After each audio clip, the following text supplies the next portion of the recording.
Hi there, this is Randy, your Saw Machine Man.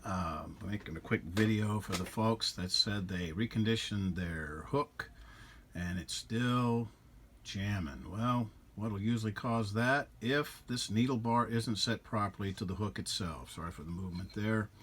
The hook has to come in, hope you can see it. The hook has to come in right above the eye of the needle, and you can see it has to come in right. Let me get my emphasis pointer, which just happens to be my file as well. Right there's the eye, and up here's the point. It has to come in right in above the eye of the needle. So you can see the eye's there, the point's up there. Now this one was off, so I loosened the set screw. You see it'll slide up, it'll slide down.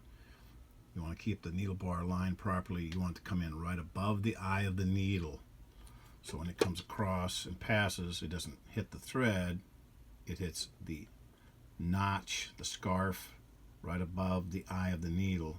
So it'll catch the thread in here, bring it around, drop it at the thread gap, and then lock the stitch. So we're talking about the thread gap. That's where you people get in trouble with the heavy thread. That's 5/100ths of an inch tolerance there for an all-purpose dual-duty thread. If you use anything bigger than that, the next thing up, machine quilting, going to get into 7 to 10 hundredths of an inch. Then you get to 15, you get to 69 nylon, and it gets 15/100ths of an inch, and it's too thick. It'll hang up and cause all sorts of problems. So check your thread first. Make sure it's all-purpose, dual-duty. Look on the end of the spool, and you'll see 4 words: all-purpose, dual-duty. If it doesn't say that, I don't know what you're sewing with, and you don't either.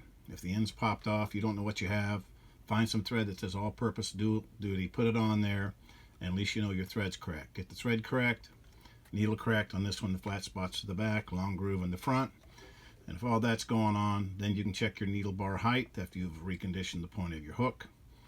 Look and make sure it's coming in above the eye of the needle. Now up here, see if I can get up to where our set screw is. The set screw is going to be right on the needle bar. There's a little peeky-boo hole. You can see it right. Some machines have a slot for a screwdriver. Some have a 2mm. Some have a 2.5 millimeter. But it's going to be right up on the needle bar. Let me bring it up to right about there. You can see it just to the right of the light bulb as it bobs up and down. You can see that little screw right there. That's the set screw. Sometimes that'll be a slotted screwdriver.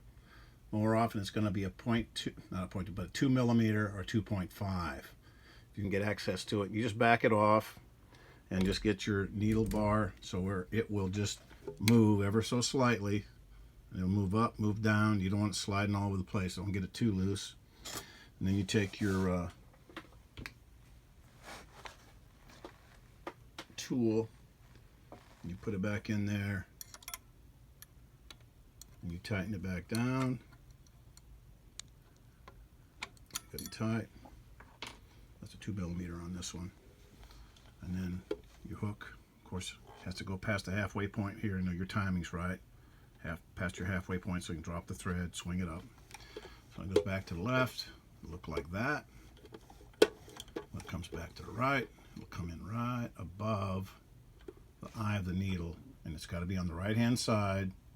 So put your machine in the zigzag mode. So it's coming in above the eye of the needle on the right-hand side, just above the eye, not way above, just about 2mm above the eye of the needle, 2 or 3mm, very slightly above the eye. So it's not coming and catching the thread, it's catching the loop of the thread.